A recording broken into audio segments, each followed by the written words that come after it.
Am I allowed to say congratulations on the election? Is it okay? Yeah. I don't have to, but it just feels so close. Yeah. Good afternoon, everyone. My name is Hillary Wank. I'm the program coordinator for the JCC Chicago. We're delighted to have you join us this afternoon for a conversation on the film The Crossing. And the filmmaker is here with us. If you have any questions, please make sure you type them in the chat box. And at this time, I'm going to mess this up. I know it. Johanne? Johanne, welcome. Thank you. It's a pleasure to be here, and thank you for the invitation. Yes. So tell us a little bit about your background, how you got into film, what you did before film. Well, I actually started out studying teaching for 2 years, and but I have a father who is a producer, so he's been working with film all his life, and then I got the opportunity to go to a school for 1 year, which was more like a preparation school for film, and then I just decided that that was what I wanted to do, and then I got into the National Film School in Norway, which was new at that point. And since then, I've been working with commercials, short films, music videos. But this is my debut film as a feature film director. What drew you to the screenplay? If I read the information correctly, there was a book, but you really chose this based on the screenplay written by Maja Lunde? Maja Lunde, yes. So what drew you to it? She actually, we talked about several projects at that time, and then she said, I have this idea for a children's movie, and it's about 4 children having to flee during the Second World War to neutral Sweden. And I was just drawn to the whole idea because I had never seen a film like that, especially not in Norway. There hasn't been any films for children about the Second World War.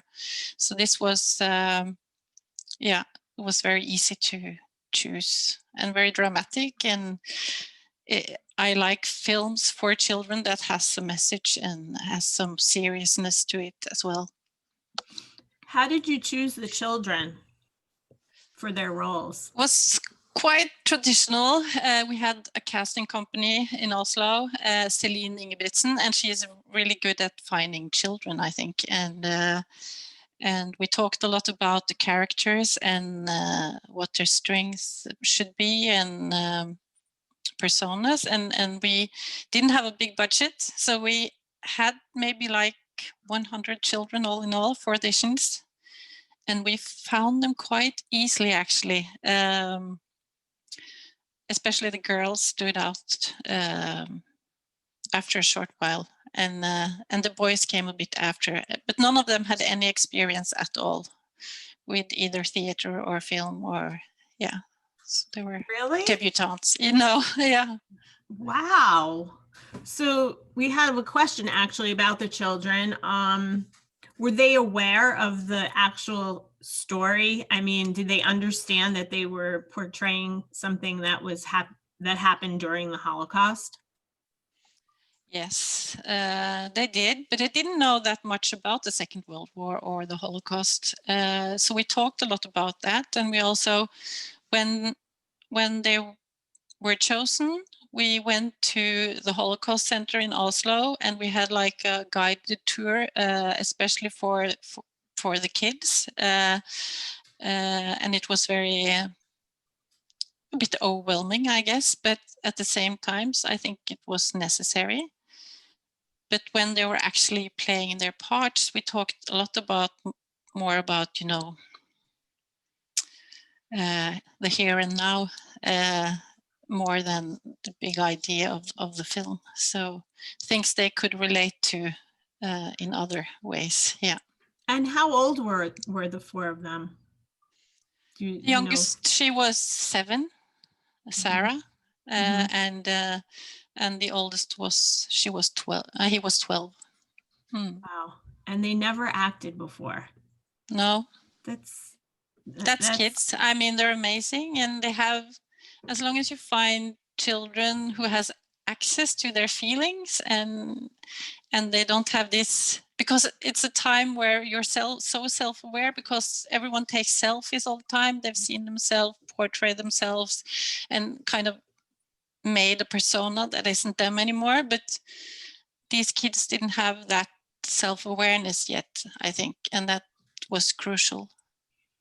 Have any of them gone on to do any other acting since you've I completed know the they film? want to. I know they want to, and they're very different. Gerda, you know, the main character, she's not that, it's not that important to her. She's more like, maybe. But her brother, Otto, he wants to be the new James Bond. So he's like, Oh, yeah. okay.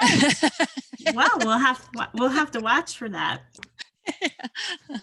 The film itself seems to be tremendously physical for all of the actors. There's a lot of running and climbing and hiding, and was it difficult to film?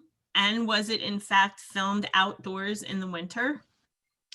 Yeah, as I said, it was a small budget, so everything is shot on location, and everything is shot within 30 minutes drive from Oslo. So we had to look for locations that were actually as if in the 1940s, and yes, it was a lot of running and physical work, and they were exhausted at the end, no doubt. And they had these really slippery shoes as well, because it was shoes from the 40s as well, with slippery soles. And we tried everything, you know, not to to kind of fight that, but nothing actually worked. So they fell all the time.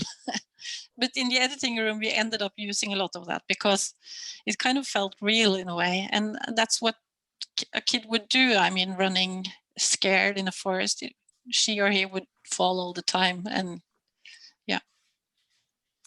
There's the young soldier who is kind of not so interested, not once, but twice, obeying the orders of his superior. Why was it important to show that particular dichotomy?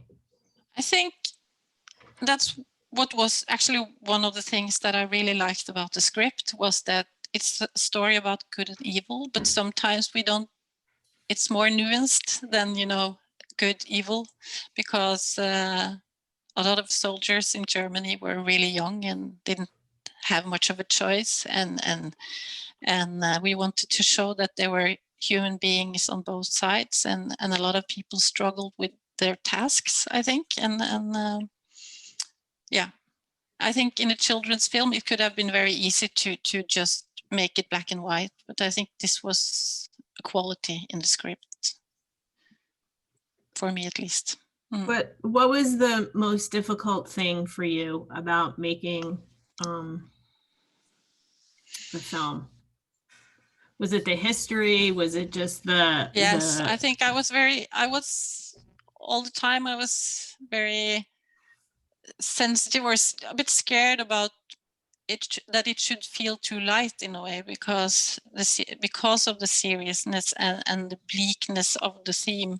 And in the end, I just decided that I have to do this as truthfully and dramatic and sincere as possible, because it's a children's film. We can't go into the deep black depths of it, because we want to show some kind of hope in the end, and still try to communicate that everyone has a choice in the end, to choose not to close your eyes on what's happening around you, and to be a fellow human being, solidarity, and key words like that. We wanted to get that through, and also to empower kids to see that they have this strength inside of them, and they can make a difference. Did you interview any children who may have experienced some of the things that the screenplay portrays? I mean, they'd obviously be very old now, but I saw a lot of documentaries from Norwegian Jews from that specific time who were children at that point, and their experiences, and that made a lot of impression. I remember this young boy who witnessed that his father was kind of, the Nazis came and took him and kicked him down the stairs, and he was just a little boy, and watching that and the trauma of being a child during that period. And I read a lot of stories as well, but I didn't talk to. There's not so many time witnesses left in Norway now. We had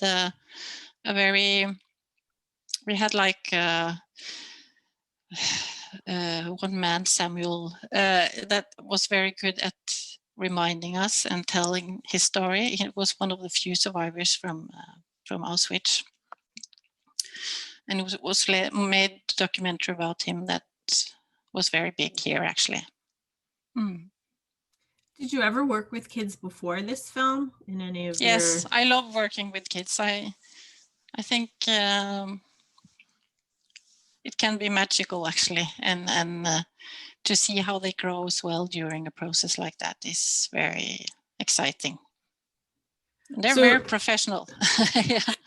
For kids who had never been in a film before, that's mind-boggling to me that they had never acted before, because all four of them were just utterly amazing.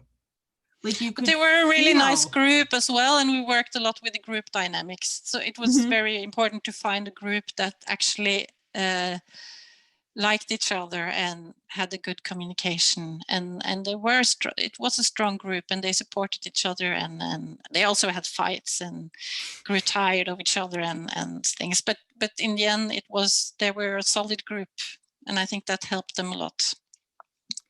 Helped me.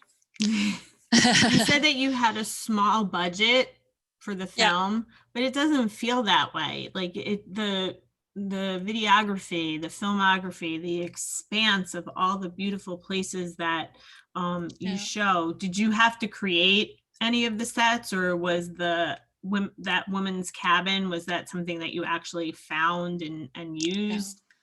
We found it, but of course we had a production designer who made the interiors, but everything is shot on location as is. But we have a really beautiful light in Scandinavia, and especially during winter time. It's very short days. We have like 5 hours of sunlight or daylight. So we ran on set, to use those 5 hours. When we met on set, it was pitch black, and everyone had like head lights. Lights, yeah. Yeah, and as soon as the light came, we were ready to shoot, and as the light fell in the end, we ran like to do one more shot before it was too late. So we get help from the light, I think, and also the cinematographer had a gimbal rig. It's like a rig you have on your body, which also has a stabilization unit. So you can actually move with the kids as they're running. We don't have to put dolly tracks on the ground. So we spared a lot of time finding technical solutions that made it easier for us. How long did it actually take to make the film from start to finish?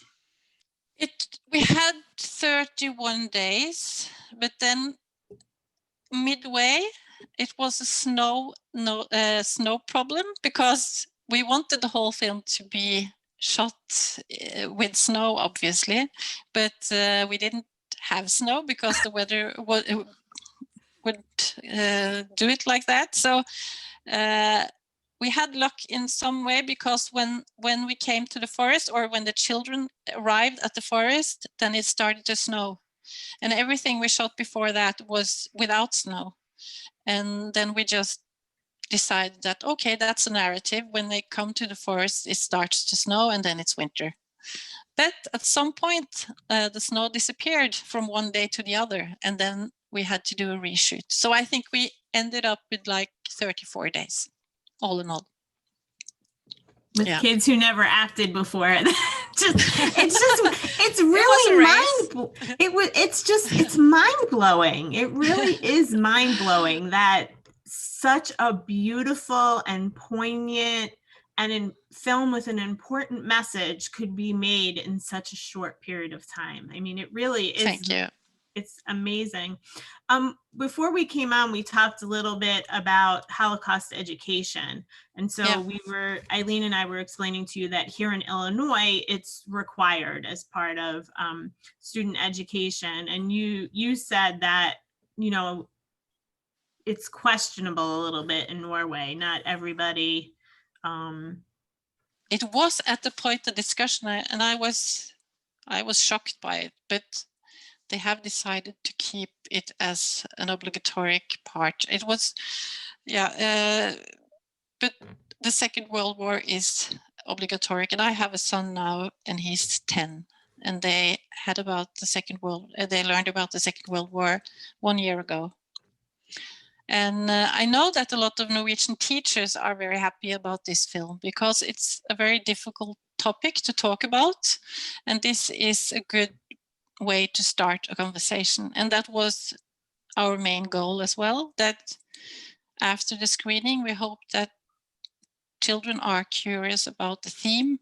And I also think that in every family, Jewish or not, there are stories to be told from the Second World War and stories that needs to be told. My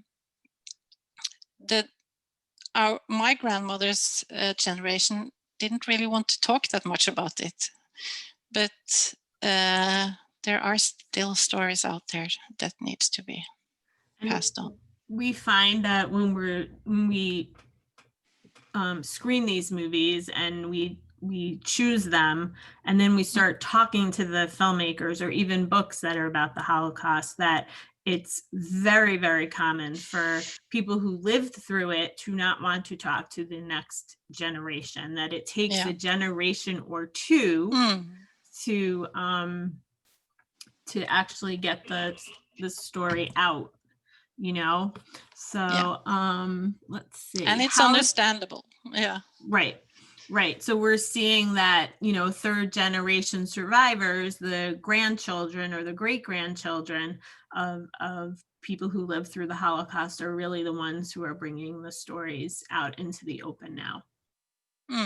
How did you choose the music for the film? I worked with a composer that I worked briefly with before, and I think it was because Gerda, the main character, she has this rich imagination, and that was also part of the way we could tell this story, is that even if things are really bleak and hard, she always has her imagination, and she goes into this fairy tale world with the Three Musketeers, and I wanted the music to kind of reflect some of her personality as well as it should be emotional and have this a bit filmatic grandness to it in a way, or you know, to make the film bigger but still feel close. So we worked a lot with staying close to the characters, but also have this arch over them that kind of was a bit protective in a way. I don't know how to explain it. We just and we talked about instruments, obviously, and what kind of instruments we wanted to use. But it was a long process, the music, and it was my first time. So also I learned a lot. So Yeah. between ending filming of 34 days for such an exquisite film and then actually having the final cut, what was the editing process like? What did you keep? What did you have to let go of? Did you Yeah, I how didn't. many hours of film to, get down to this 90 some odd minute movie? I'm not sure actually, but we didn't have much time to shoot it, so we didn't have a lot of takes, and also the story is very linear, so we couldn't throw one scene and put it before the other because everything is built on the next scene all the way through the film. So the structure was in a way very locked from the start, and that also meant that what we shot on set or how what we ended up with had to stay in the film. It was more like a matter of choosing the right takes and finding the right tone. And I think the biggest challenge was because it's always a group with 4 children, and you kind of have to put everyone's perspective a bit. You can't forget. It's not only Gerda's perspective. Obviously, when you have Daniel and Sarah, who has most to lose in this film, even if she's the main character and narrator, there are other characters that are even more afraid than she is, and has even more to lose. So we had to work a lot on that in the editing. Actually, who owns this scene? Who's the most important to stay close with in this moment? And yeah, sometimes on set it was hard to figure that out with the short amount of time that we had. So, but I think sometimes your gut feeling just tells you what's right as well. You can't plan everything. What did you hope for people to take away from watching this film? I hope that children who see it feels, as I said earlier, empowered by it, that they feel important, that they feel that it's a good thing to choose to stand up for to stand up for a fellow human being, not to close your eyes. It's okay to be scared. It's okay to change your mind. And yeah, I think also to awaken awareness of today's situation, where we have a lot of refugees. Like we have 70 million refugees who need shelter or protection, and half of these refugees are children under the age of 18. So it's unfortunately very topical today as well. And that's also a reminder, I think, when you see this film, we always have to look back, not to make the same mistakes again. What other things are you working on? Right now, I've just ended 2 episodes of a TV series, which is something totally different. It's for grown-ups, and it's more like a humor, situation comedy thing. Need some humor nowadays. But it would be very nice or very funny or what do you say? It would be really nice to do more with Maja Lunde. So we have talked about we need to try to find a new project together, and I'm also working. I'm in a writing workshop this week that comes with another author as well. So we'll see. Nothing just in front of me, but would you make another film with a World War II Holocaust kind of theme? That's the thing, that when you've made a film from the Second World War, you get a lot of questions if you want to do one more. It depends on the story, I think. It depends on the script. So you're able to film things and work in Norway now with the pandemic With the and all? COVID, we are one of the still lucky countries with few deaths, and a government that has been taking care of the situation. So actually now we're in a light lockdown situation again because numbers are going up, but we are still working, you know, with Masks. and distance. So I've been on set the last weeks, but it's a bit uncomfortable actually, because it's not possible to keep all the rules that you should when working like that, I think. Right. Yeah. See if we have any more questions from the audience. We